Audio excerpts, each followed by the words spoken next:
There is a high likelihood you could increase your well-being by doing one thing. It's blocking the internet on your smartphone for 2 weeks. Yeah, that's probably not what you wanted to hear, right? Well, that's what researchers found when 75% of the participants in their study did exactly that. These people didn't do any therapy, no medication, no big life overhaul, no deep meditation in the mountains. Just turn the internet off of their cell phones. Here's the details, okay? The people who blocked the internet on their phones, 75% of them got better in the category of well-being, which is the researchers' measurement for how good does your life feel right now. That's an improvement that's noticeable and matters, right? All of us would be up for more of that. So that's not just one category that they measured. Also, 68% reported improvement in another area, their mental health. And nearly 60% showed improvements in sustained attention, which was the participants' ability to hold a thought, finish reading a paragraph, and/or follow a conversation. And for those who kept the block on for 10 or more of the 14 days, the effects across all three measurements were even stronger for them: greater well-being, greater mental health, and greater sustained attention. The researchers published this in February 2025 in the PNAS Nexus, which is a peer-reviewed scientific journal. Now, some good news. The participants didn't cut media out of their lives. They didn't throw their phones in a lake. They could still use their laptops, watch a movie, read a book, watch a podcast on another device. They just took a particular avenue of consumption off the table. They took that dopamine drug dealer device in their pockets, their smartphone, and they just made it dumber. What's interesting related to depression in this study is that its effects were larger than the average effect of antidepressants. And yeah, the researchers did note that participants were motivated volunteers, and this was not a clinical trial, but still. And the sustained attention improvement was the equivalent to reversing about 10 years of age-related decline. You might think you're getting older, but perhaps you're just using your phone too much. So, if turning something off helps people that much, what does that say about what we're turning on?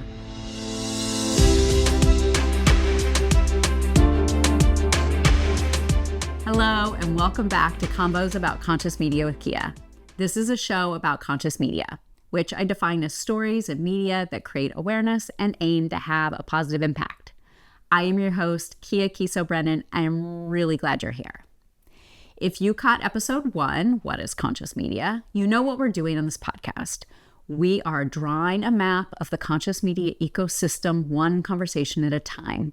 If you didn't catch the first episode, no worries. Go back when you want. Today is its own location on the map, and it's a big one. I want to talk to you about what we're doing to our minds and our body when we watch something, and actually how it affects the world around us too.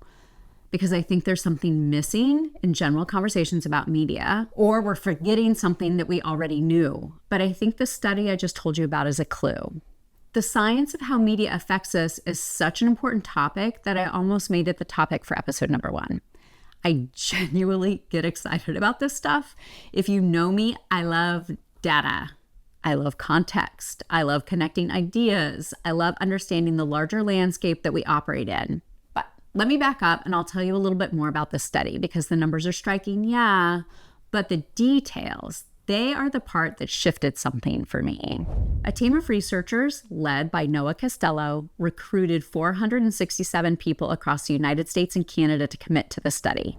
Participants installed an app on their iPhones that blocked all mobile internet access. So apps that needed the internet stopped working on the phone. Think of apps that do video streaming, gaming, those portals to endless scrolling, social media. But texting and phone calls still worked. Anything they could do offline still worked, and they could still use internet on their computer if they wanted to. What's interesting is when these participants were asked 4 times a week, how are you feeling right now? Their answers kept going up. On a scale from bad to good, their moods didn't level out. They kept improving. When the researchers asked what people were doing instead of using the internet on their iPhones, the answers were wholesome. They were socializing in person more, exercising more, spending time in nature, sleeping more, reading a book, doing hobbies. They felt more connected to others, and they felt more in control of their behavior. Here's where I want to go with all this. There's an old phrase like 1820s old. You are what you eat. Turns out that wasn't a hypothesis. It's biology. The food you eat really does become you, critical parts of you. Your cells, your gut, your hormones, they're largely built and rebuilt out of what you take in. Same with media. You are what you watch. This isn't a new statement either. It's been around a while. And it's a tidy one that comes to my mind when I grab the remote control. And it even comes to my mind when I don't want it to come to my mind. Because here's what that smartphone study is actually telling us. Take some media out of someone's life, not all of it, not most of it, just one specific stream, and within days, their mood has lifted. Their attention has come back. They're sleeping longer. They're feeling more connected to the people in front of them. That's not a Pollyanna, "Ooh, you are what you consume" phrase. Oh, it's gorgeous. Those participants' nervous systems were responding to a different input. Now, I want to touch on something you might already be thinking. That study was specifically about mobile internet, the conduit, not about specific media. People blocked their phones and they got better. What they stopped consuming wasn't a particular format, it was all of it. Social feeds, news, the whole stream, right? So, I'm making a leap here, and I want you to know I'm making it intentionally, because here's what that study is actually pointing at. Unconscious, unintentional consumption has measurable costs, which raises the question, if a particular conduit is costing us something, what does the research say about the kind of media we are consuming?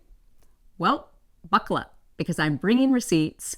I hope you like science. And heads up, this isn't all the science of how media affects us, but this is a lot of research, and that's deliberate. I want to give you some juicy goodness that you can actually use. So stay with me. I'll give you links later to the citations and the sources. And note, it all seems to be pointing in one direction. All right, preambles are over. Next, I want to share with you a body of research about how media reshapes our perception of reality. Pioneering communications professor George Gerbner and the subsequent researchers who built on his work studied how television content shapes people's worldview. In the 1980s, Gerbner formalized a specific effect built over decades of research that he named the mean world syndrome. It happens when people who consume violence-related media and large quantities of it start to believe the world is more hostile and dangerous than it actually is. It is associated with increased levels of fear, anxiety, pessimism, distrust, and a heightened sense of insecurity and risk towards perceived threats. And it didn't go away when the researchers controlled for other factors like reading habits, age, gender, and education. Okay. To put this another way, in real world, modern times perspective, it's highly unlikely someone watching 4 hours a day of Is It Cake isn't developing a darker worldview, unless, of course, they really hate being conned by confections. The part that really gets me about the mean world syndrome is it does not require viewers to consciously believe what they're watching is real. They can know it's fiction. It doesn't matter. The cumulative weight of violent imagery over time is linked to a shift in how they read the world. It's not a hunch, but it's a measurable, documented difference in how people see reality. And here's what makes it hard to shake.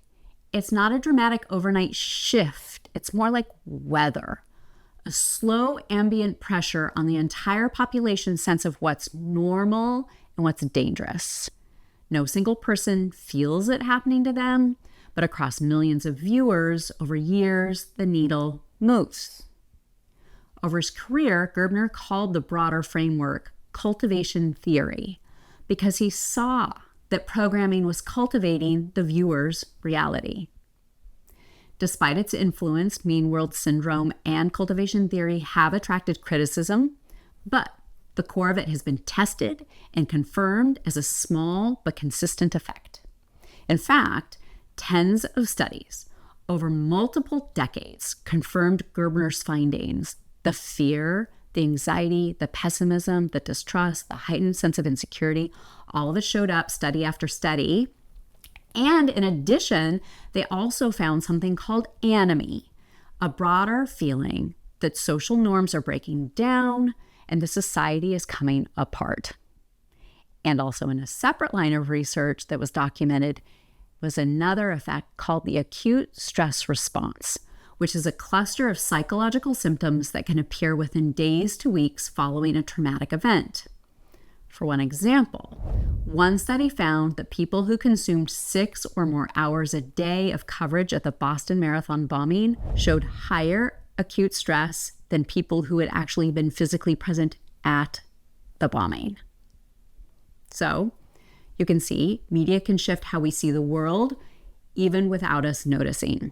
All right, what happens when a story pulls us in? It's a model called the narrative transportation theory from researchers Melanie Green and Timothy Brock, who in 2000 focused on reading. They found that when readers are absorbed in a story, they adopt attitudes and beliefs consistent with the narrative, and they engage less critically with the content. So the more transported you are by the story, the more that story reshapes how you see things. In 2024, Green, who I just mentioned, with Marcus Appel, published a comprehensive review of subsequent research, which showed that narrative transportation theory shapes not just what you believe, but who you are.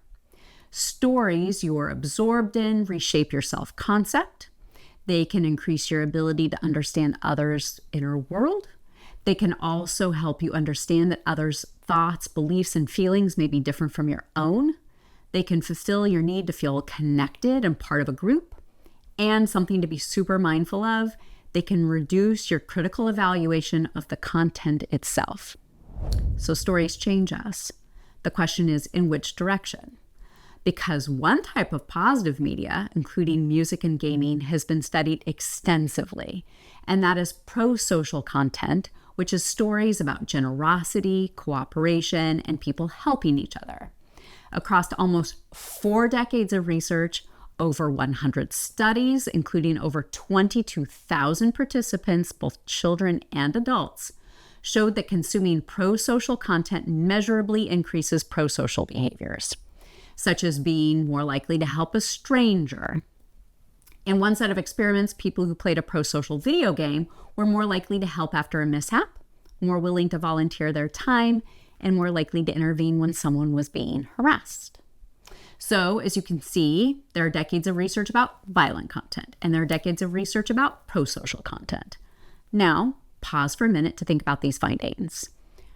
What might be happening to you when you turn on your TV, your device, whatever you're turning on?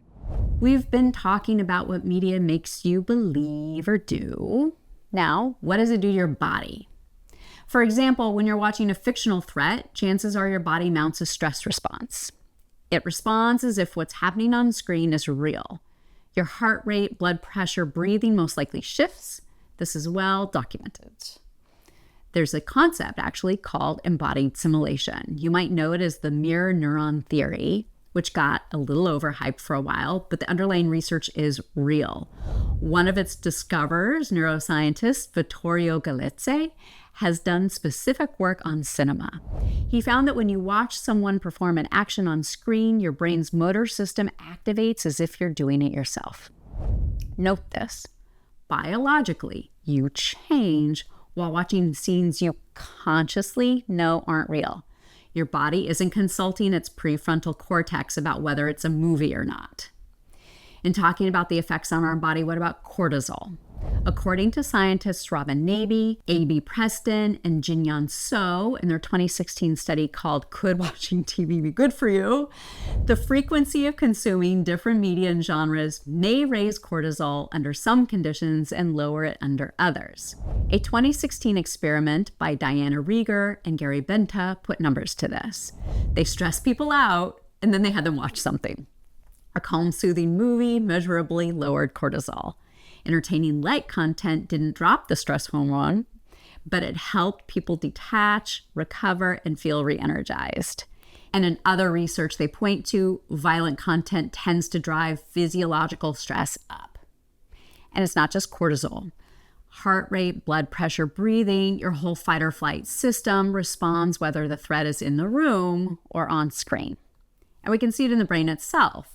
Cognitive neuroscientist Jeffrey Sachs studies how the brain takes in what we watch. He even wrote a book about it, a whole book called Flicker Your Brain on Movies. His lab showed people raw footage of everyday activity, what he called the world's worst, least entertaining movies. Static camera shots, no editing, no music, no craft, just life on screen. But then what he found when he showed commercial cinema, that's media that's designed, edited, and shaped, that it drives the strongest signals of anything he's ever tested. What he's saying is something like, we've tried everything we can to get brains to show us their activity, and nothing works as well as a Hollywood film.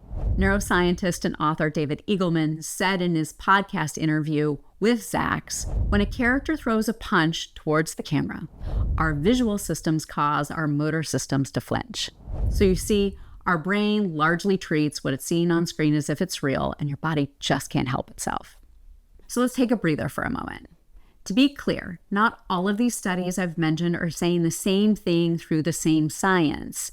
These are different researchers, different decades, different methods, independent of each other. And some of these effects are modest, yes, but it seems like they're pointing all the same direction, and that's what makes it hard to dismiss. I want to go back to Dr. Naby and her colleagues' work, because I bet you're saying, whoa, Kia, hold on. Did you just say inspiring videos lower cortisol? And I was like, yeah, same. So I dug in more. And this is what I found. Naby, who's a media psychologist, ran a series of experiments over several years, each one building on the last. I already covered her 2016 study. Then in 2020, she and lead author Preston ran an experiment. They had 3 groups of people each watch a different kind of positive content on YouTube: hope-inducing underdog stories, funny videos, or calming ones, and they did a 4th group that just served as a control. They watched for 5 minutes a day for 5 days. All 3 groups showed lower perceived stress compared to the control group and reported fewer illness symptoms in the days that followed. But what's interesting is only the Hope video group showed lasting effects on goal motivation and goal attainment. The comedy video group felt good. The calming video group felt good too. But the Hope video group, they got something the others didn't. And it generated what the researchers called approach motivation, the drive to actually pursue goals. Then in 2025, Naby went bigger. 1,000 adults were randomly assigned to one of 5 conditions for 5 minutes each for 5 days. Watch an inspiring video. Follow a guided meditation on the Calm app. Watch late-night talk show type comedy. Do self-selected scrolling on their phone of whatever, or as the control group, not receive an assigned task. The inspiring video group and the guided meditation group both experienced lower perceived stress, increased empathy, and higher satisfaction with their relationships. And that was through media-induced hope. And those improvements even lasted 10 days later. The comedy group laughed. The phone scrolling group, they stayed entertained, they got distracted, but those groups didn't experience any lasting change, not like the hope that the other 2 groups experienced. Same device, same amount of time, completely different outcome depending on what they watched. Now you might be thinking, wait, in 2020, comedy reduced stress, but it seems in 2025 it produced no lasting stress reduction. Which is it? It seems to be both. The difference is what lasts and why. In 2020, all 3 media groups, the comedy included, still showed reduced stress even a few days after the study ended. And in 2025, with a longer follow-up window, comedy showed no stress reduction at 10 days. So it seems comedy reduces stress in the moment. It genuinely does, but it doesn't build anything that lasts. But inspiration does, guided meditation does, because they generate hope. And not a, I hope things get better, passive hope, but an active hope. And I'm motivated to pursue my goals and ready to pursue and persist in the face of adversity kind of hope. That's a different thing entirely. And that's what cuts stress even at the 10-day mark. Funny cat videos do feel good in the moment. However, a video about a cancer survivor climbing Mount Everest with one functioning lung does something to how you see your future. And the improvements on empathy and relationships were meaningful as well. Then, Navy did something more. In April 2026, with co-author Amber Vanderwall, they took it one step further. They asked, does it still work when you pick your video instead of a researcher assigning it? And the answer was yes. The study was 132 young adults, 3 to 5 minutes of self-selected inspiring content on TikTok, Reels, and YouTube Shorts for 5 days. Same result? The participants experienced hope, stress reduction, and goal motivation, all lasting 10 days. A quick note. Most of these inspiring media findings came from one lab, and in the scientific community, they're relatively new. So hold them as a promising signal, not as the last word, but at least they're pointing at something real. And I think we'd all like to see more research in this direction. All right, so far, we've been looking at what media does to you. Your beliefs, your body, your behavior, even your orientation towards your future. Now what happens when we take in the emotions that people express online? Psychologists Elaine Hatfield, John Capaccio, and historian Richard Rapson coined the term emotional contagion in the 1990s. It is when an emotional state transfers from one person to another, and the person receiving it doesn't even know it's happening. In 2014, Facebook did a study that extended that theory to ask, does emotional contagion still work when the people are unaware, have no in-person contact, no face-to-face interaction, no voices, just a feed, and at scale? You might have heard about this. It brought up controversy around ethical consent, and it gave insights also into the effects of media. The researchers reduced the emotional content appearing in nearly 700,000 people's feeds without their knowledge. The feeds were either made less positive or less negative. And they discovered users' own emotional outputs shifted accordingly. So feeds with less positive content led users to create more negative posts. And feeds with less negative content led users to post more positive content. The users had absolutely no conscious awareness of, my feed is more negative. Their posts just became more negative in response, the posts that they created.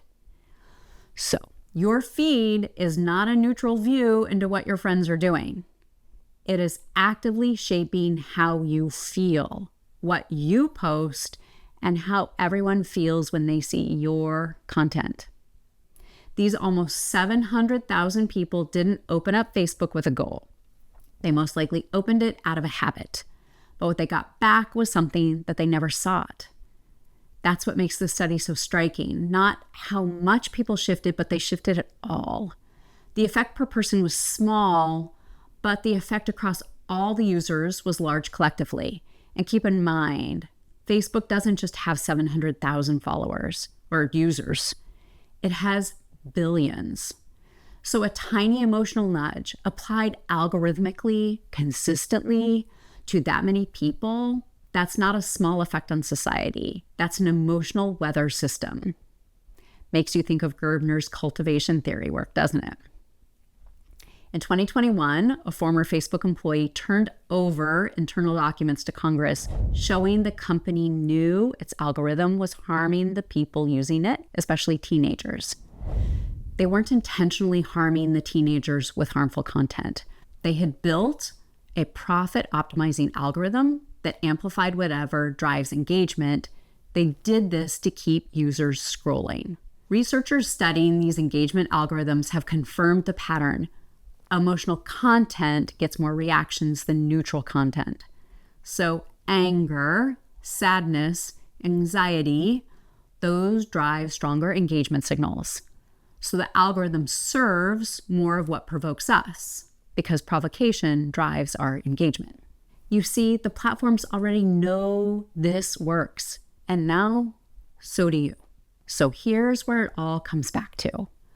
We've looked at what media does to your beliefs, your body, your behavior, your emotions, even your future. So what are you turning on?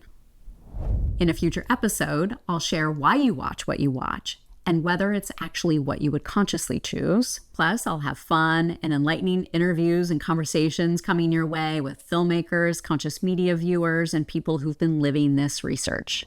In the meantime, 2 things if you're game. First, the survey. There's a link in the description wherever you're listening, and it's on our website. Here's why I'm asking you to fill it out. I keep envisioning a future where you can actually find the conscious media you're looking for and where the filmmakers making those projects you'd care about can find you. Your answers to the survey are how we build towards that. It's the easiest and cheapest way to contribute to building something that would benefit us all.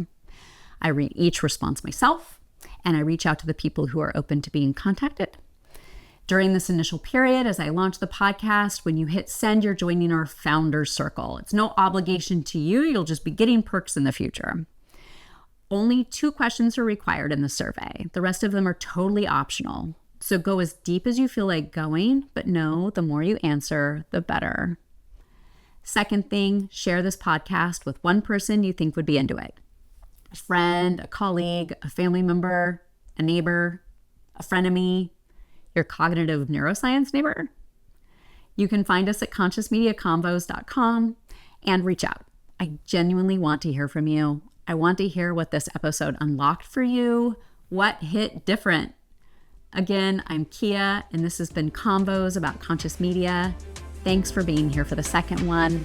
And until next time, watch consciously and notice what happens.